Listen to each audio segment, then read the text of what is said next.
friendship to nourish heart and soul. Can't think of anybody I've seen that can dominate a game. That's not good. Okay, you can stop if you want. At least we got Daddy telling that one story. Maybe Mother will pick it up later. She's got stuff in her mouth. More movies? Yeah. Are you? Yeah, Just get two. Don't get any kids' movies. Oh, I'll get Homeward Bound. Okay, let's hear it. I forgot that. I got to look at pictures. Okay, tell us about the gypsy story. You remember that? You told me that. Of course, you know, I was left an orphan, so I lived with Grandma. And, well, Grandpa, he was living. And where the house was, you went out to the road and across the road and down the embankment to the railroad track and crossed to that. And then there was a fence to crawl through.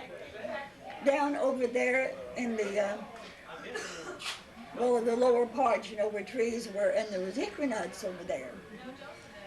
So we were going over there to get hickory nuts. You and who? Grandma and me and the two little neighbor girls next door. They were both 4 years older than me. And I was just, I think, kind of barely 3. So Grandma got all of we little girls through the barbed wire fence. And I happened, in going through the fence, I scratched the top of my head just a little bit on a barbed wire. At that age, it makes you cry a little, you know.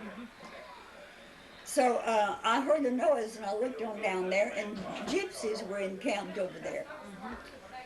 It was a good little distance away, but you could see them, all the leaves were off of the trees. And so no one had seen them but me.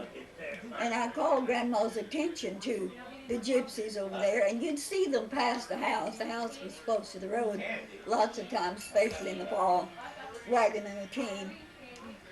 And because that was about 1918 or 1919, somewhere along in there.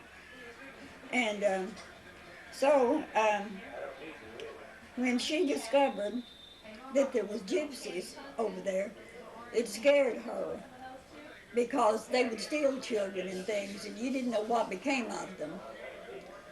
And so, boy, she hustled us back through that fence with all possible haste, and we beat it to the house as hard as we could go. We got more flowers going.